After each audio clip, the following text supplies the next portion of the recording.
কেউ একজন হিন্দু রাষ্ট্র দাবি করছে আর কেউ একজন ইসলামিক রাষ্ট্র দাবি করছে, দুটোর মধ্যে একটা ইচ্ছা থাকতে পারে, কিন্তু এক্ষেত্রে দাঁড়িয়ে একজন মন্ত্রী তিনি কনস্ট্যান্ট একটা প্যাটার্নে এই আশা প্রকাশ করছেন এবং এটা বিশ্বাস করতে বলছেন যে আমার চারপাশে যারা রয়েছে তারা একদিন সংখ্যা লঘু থেকে সংখ্যা গুরু হবে।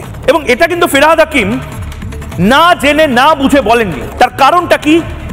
এই প্রসেসটাই বাংলাদেশে শুরু হয়েছিল, এই প্রসেসটাই পাকিস্তানে শুরু হয়েছিল, আফগানিস্তানে শুরু হয়েছিল। ভাবুন, আফগানিস্তানে হয়েছে, পাকিস্তানে হয়েছে, বাংলাদেশে হয়েছে, এবার ভারতে আছড়ে পড়ার যে সম্ভাবনা, বারবার বলা হচ্ছে ভারতবর্ষকে এবং ভারতকে পুরো না পারলেও ভারতবর্ষের কিছু কিছু অঞ্চলকে সেই একেবারে নির্দিষ্টভাবে বাংলাদেশের স্টাইলে ইসলামিক রাষ্ট্র বা ভারত থেকে কাট অফ করে দেওয়ার চেষ্টা হবে। এটা হিমন্ত বিশ্ব শর্মা বারবার বলেছেন, এটা ঝাড়খণ্ড নিয়ে আশঙ্কা প্রকাশ করা হয়েছে, পশ্চিমবঙ্গ নিয়ে আশঙ্কা প্রকাশ করা হয়েছে।